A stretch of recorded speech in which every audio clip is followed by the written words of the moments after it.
एक व्यक्ति ने गुस्से में संत का अपमान कर दिया। अगले दिन वह माफी मांगने पहुंचा।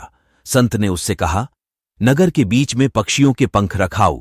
गुस्से में बोले गए शब्द दूसरों को दुख पहुंचाते हैं। गुस्से की वजह से हमारी सोचने समझने की शक्ति कमजोर हो जाती है। इसी वजह से काफी लोग गुस्से में ऐसे शब्द बोल देते हैं जिनके लिए बाद में पछतावा होता है, लेकिन मुंह से बोले गए शब्द वापस नहीं आते हैं। इसीलिए बोलते समय बहुत सतर्क रहना चाहिए। ये बात हम एक लोक कथा से समझ सकते हैं। कथा के अनुसार पुराने समय में एक संत रोज अपने शिष्यों को और अन्य लोगों को उपदेश देते थे।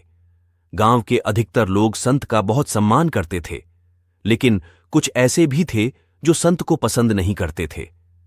एक दिन संत से जलने वाला व्यक्ति उनके आश्रम में पहुंचा और सभी लोगों के सामने संत का अपमान करने लगा, लेकिन संत ने उसे पलटकर कुछ भी नहीं कहा। जब वह व्यक्ति बोलते बोलते थक गया तो चला गया। गांव के लोग ये देखकर बहुत दुखी थे। संत ने अपना प्रवचन फिर से शुरू कर दिया। जब वह व्यक्ति अपने घर पहुंचा तो उसे अपनी गलती का एहसास हुआ। वह अगले दिन संत के आश्रम पहुंचा और उनसे माफी मांगने लगा। संत ने उससे कहा कि एक काम करो, आश्रम में पक्षियों के कई पंख बिखरे हुए हैं, उन्हें इकट्ठा करके यहां ले आओ। उस व्यक्ति ने तुरंत ये काम शुरू कर दिया। कुछ देर बाद वह पंख लेकर आ गया। संत ने उससे कहा कि अब ये पंख अपने नगर के बीच में रख आओ। वह व्यक्ति संत की आज्ञा मानकर नगर के बीच में पहुंचा और सभी पंख रखकर संत के पास पहुंच गया।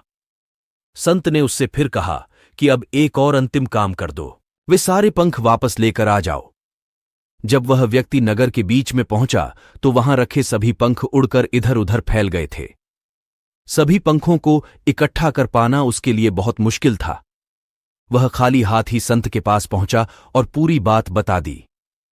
संत ने उससे कहा कि भाई, ठीक इसी तरह जब हम गुस्से में होते हैं तो जो कुछ भी बोलते हैं वह दूसरों को दुख देता है। जब हमारा मन शांत होता है तब हमें गलती का एहसास होता है, लेकिन तब हम कुछ भी नहीं कर सकते हैं। जिस तरह सभी पंखों को इकट्ठा कर पाना संभव नहीं है, मुंह से निकले शब्द वापस नहीं लिए जा सकते हैं। इसीलिए गुस्से से बचना चाहिए और कुछ भी बोलते समय बहुत सतर्क रहना चाहिए।